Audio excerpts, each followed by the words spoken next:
गांव के सबसे पुराने घर में बहुत रौनक थी। अनमोल चौधरी के बेटे रवि की शादी थी।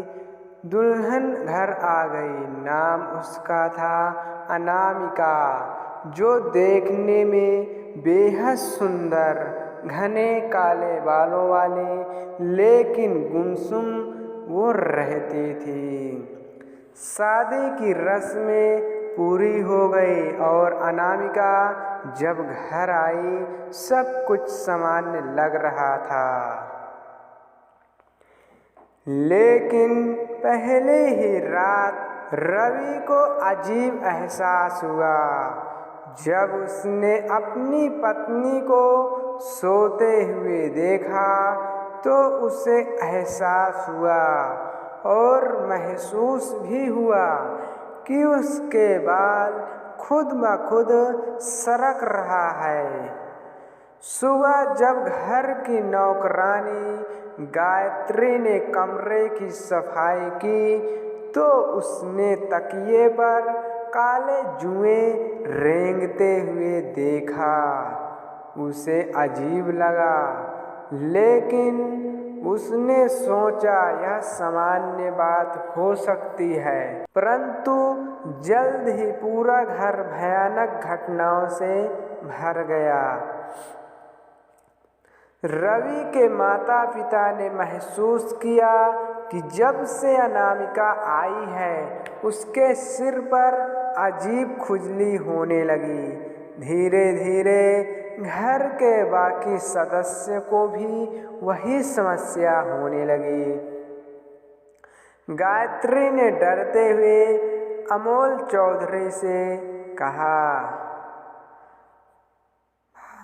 बाबूजी, यह कोई आम बात नहीं है।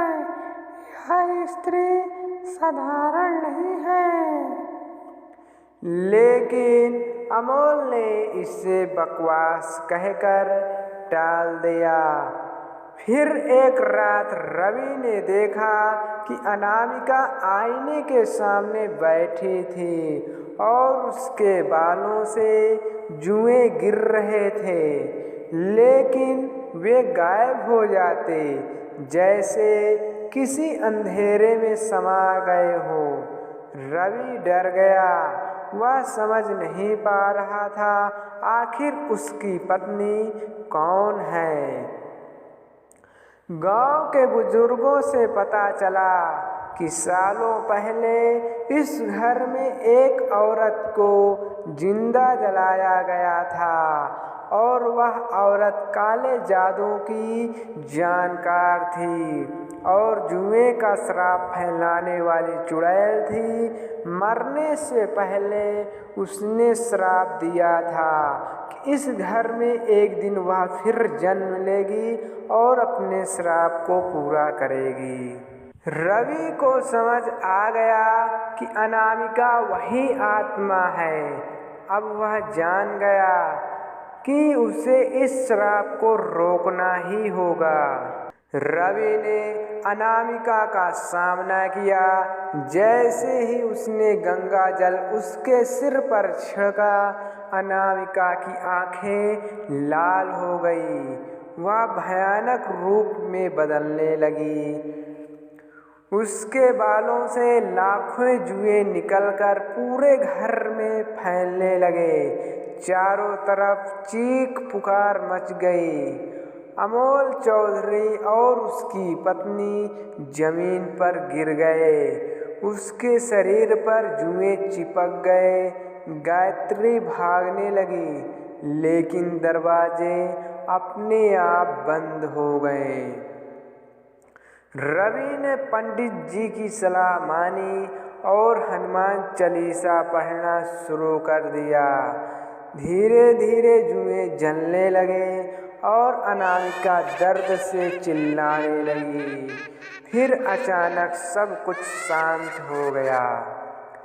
जब रवि ने आंखें खोली तो अनामिका गायब थी। पूरा घर जुएं से मुक्त हो चुका था। अमोल चौधरी और उसकी पत्नी बच गए, लेकिन उसके शरीर पर अब भी खुजली के निशान थे। गांव में यह खबर फैल गई कि चुड़ैल मर गई, लेकिन कुछ लोगों ने कसम खाई कि रात में अब भी वे किसी को आईने में बाल संवारते हुए क्या देखते हैं। क्या वाकई श्राप खत्म हुआ या कोई और इस श्राप का शिकार ना बने। दोस्तों, कहानी यदि अच्छी लगी हमारे चैनल को सब्सक्राइब जरूर करें। धन्यवाद।